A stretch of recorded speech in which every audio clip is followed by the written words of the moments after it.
கர்த்தருடைய பரிசுத்தமான நாம மகிமைப்படுவதாக. ஆசீர்வாதமான ஒரு நல்ல காலவேளையிலேயும் கர்த்தருடைய வார்த்தையினால் உங்களை சந்திப்பதில் மிகுந்த சந்தோஷம்.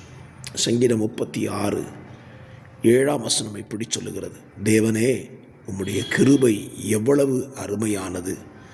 அதனால் மனுப்புத்திரர் உமது செட்டைகளின் நிழலிலே வந்தடைகிறார்கள். மனுப்புத்திரர் தேவனுடைய செட்டையின் நிழலில் வருவதற்கான காரணம் அவருடைய கிருபை அவ்வளவு அருமையானதாம். இதை எப்படி புரிந்து கொள்வது? தேவ கிருபையை நாம் அனுபவிக்கும் பொழுது மட்டும்தான் அதை புரிந்து கொள்ள முடியும். தேசத்தில் தீமைகள் பெருகி கொண்டிருக்கிற ஒரு பெரிய காலம். இப்படிப்பட்ட காலத்திலே தீமைகளில் நின்று தப்பித்து கொள்வதற்கு ஒரே ஒரு இடம் என்றால் அது தேவனுடைய செட்டை மாத்திரம்தான். அந்த செட்டைக்குள் வருகிறவர்கள் வெளியே நடக்கிற தீமைகளில் நின்று அவர்கள் காக்கப்படும் போது சொல்லுவார்கள், இந்த செட்டைக்குள் வந்தது நல்லது.